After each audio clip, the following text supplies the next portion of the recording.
Kawamamua, kawamahope. Our future is in our past. In Hawaiian culture, we look to the past in order to move forward into our future. The mo'olelo of Lonopuha is the beginning of our healing practices. The story of Lonopuha starts in the realm of our ancestors, where you have the various akua coming forth. And one of the akua, one of the brothers, is Kamakanui Ha'ilono. Now, this is important in our history because, one, you have the transition of knowledge from the heavens to a kanaka, to a person. And this person, Lonopuha, establishes the first heiau, the first healing practices at that point. And he begins, more importantly, not just treating, but he begins teaching.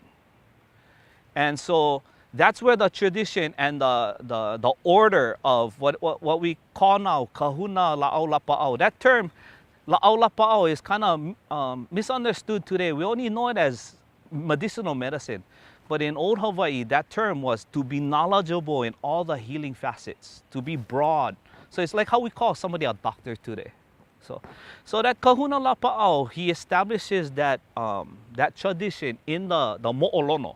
In the mo'olono traditions, or the kahuna traditions, that begins that art form of healing.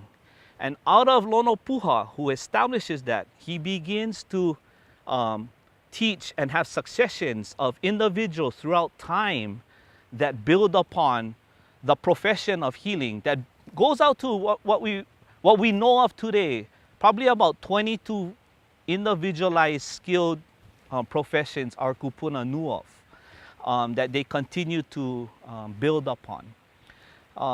Important because Lonopuha is an example of basically what we see today.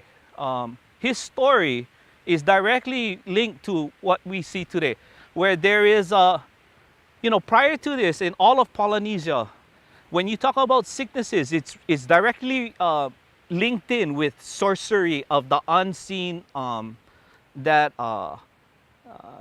realm of understanding. The moment that Lonopuha steps into the picture, it deviates for the first time. And so that begins a whole train of traditions in Hawaiian healing, where it breaks. When I say break, it doesn't exclude.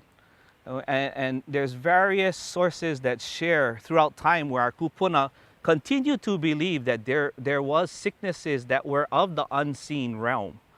But they also could differentiate the two, that there was a physiological facet and at times stand alone.